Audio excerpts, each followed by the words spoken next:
All right, and second question. I'm going to go slow through this. It's a bit of a longer one, but wanted to make sure we touch on this. So this is looking at Local Fury. So somebody was asking, I looked in the reporting portal for Local Fury and clicked through to all the Google stuff. There are a lot of URLs and lots of them seem really random, to be honest. I'm not sure what they are for or what I am supposed to do with them. Is there an explainer video? Is there any explanation of what they are or what they are for? Why do they exist? How do they help me rank? And what should I do with them? Which pages should I build links to? Which ones need to be indexed? Why are there so many link shortener URLs? Sorry for all of the questions. I'm just very confused and I can't explain this stuff to my client unless I understand it. Okay, well, number one, I'm going to start at the end of that question first, which is, unless you're reselling those types of services to clients, and I recommend not explaining to them all the different things that you're doing and the different components that you do to get them results. You're telling them how the sausage is made. And why do we do that? Why do SEOs and local marketers feel like they must tell their clients all the proprietary methods that they use in order to get results? How many other industries are there that you walk in to a professional's office and you ask to hire them, and then you ask them to explain exactly how they're going to execute whatever it is that you hired them to do? And most of the time we just go, think about how you act as a consumer. You go into somewhere or even a professional service as a business owner. If you are hiring business or services, a lot of the times you just pay for a result. You're paying for something to be done and delivered. Why do we go into always telling exactly what it is that we do so that we can impress them, sound smart? Like, what is the purpose of that? I'm just curious. Now, that's a rhetorical question, because a lot of I have link building clients that ask me questions about, well, I got to explain to my client. Look, if you have that type of relationship with the client, then fine. But what I'm saying is, why start there? Why have that kind of a relationship with the client?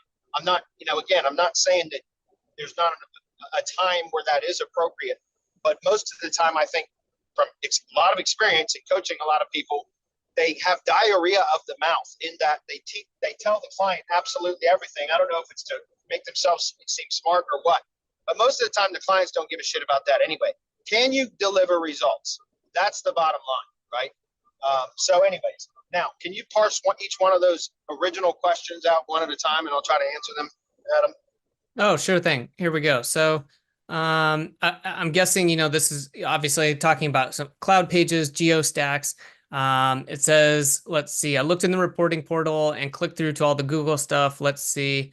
I'm not sure what they are, or I think we kind of touched on that. What am I supposed to do with them? Okay. So Geo Stacks are supposed to be for pushing geographic relevance basically into the Google business profile. It's to increase geographic relevance. That's all they're for.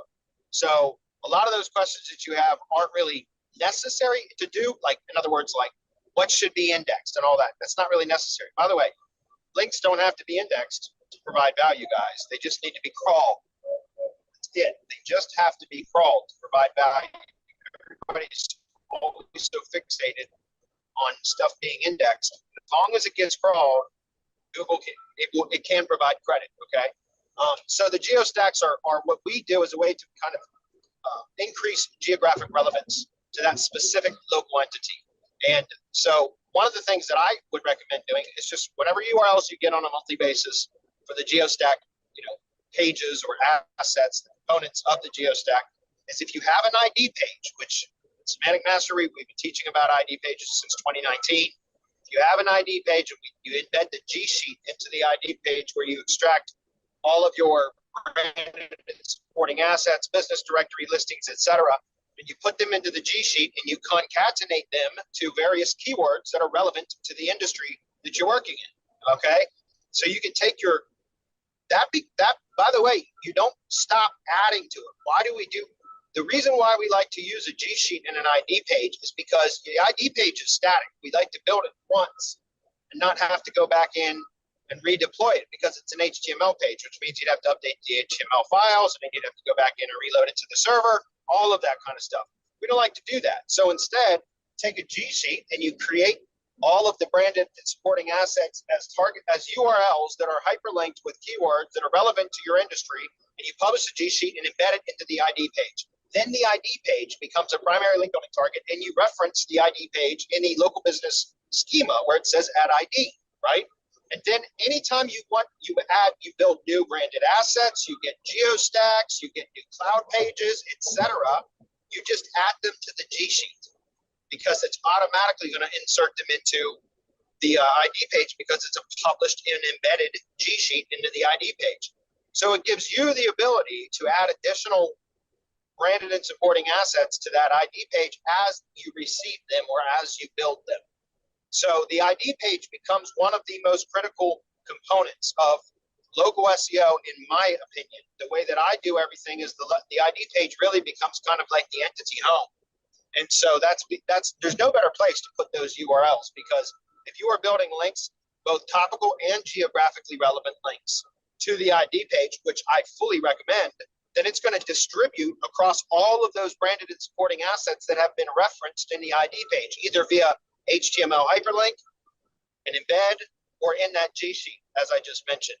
So that's kind of what I would recommend. And if you went through the Local Fury kind of onboarding, the onboarding process where we have the audits, there's a couple of sections specifically referencing ID pages in those audits. And we always recommend that you get those and you get them done properly.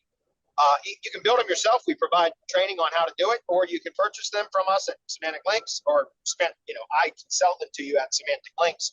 And if you give us the G Sheet embed code, then we will embed that for you, and then you can go back in and add additional branded asset URLs, GeoStack URLs, etc., as you build them or receive them. And that's all that needs to be done. Cool.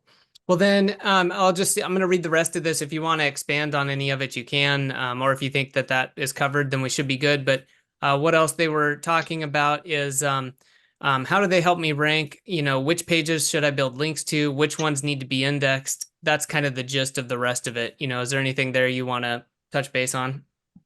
Yeah, there's really no need to build links to the individual geostacks. You can. I mean, if you just, have money that you want to spend on links or whatever, you certainly could, but I don't, it's not really necessary. Like, as I recommend, you should be just taking those URLs and putting them into the G Sheet that's embedded into the ID page, and then build links to the ID page, because that's going to help. Again, if you do the ID page the way that we show you in the training that is provided in the audit reports, or if you purchase one from Semantic Links, it's going to be referencing all of your main branded assets anyways, and all the supporting assets that are currently available at the time that we build them. But if you provide us with the G Sheet, you can go back in and add them to that. And then always be building links to the ID page, because that's going to basically power up and distribute across all of the assets that are referenced in the ID page. So the individual links, you can build links to them. I don't recommend it, though. It's not really necessary if you do it the way that I just mentioned, which would be more efficient use of your budget.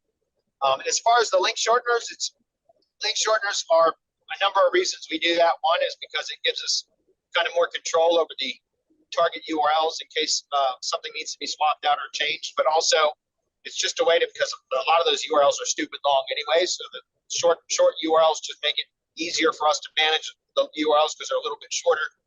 And then also because through things like people that do build links to those URLs, it basically powers up that shortener domain, which again is just another way to kind of pass authority through just using the shortener in and of itself. Like, for example, I have one for Tree Care HQ that I use called tchq.link. We have one for Semantic Mastery, it's smshort.link.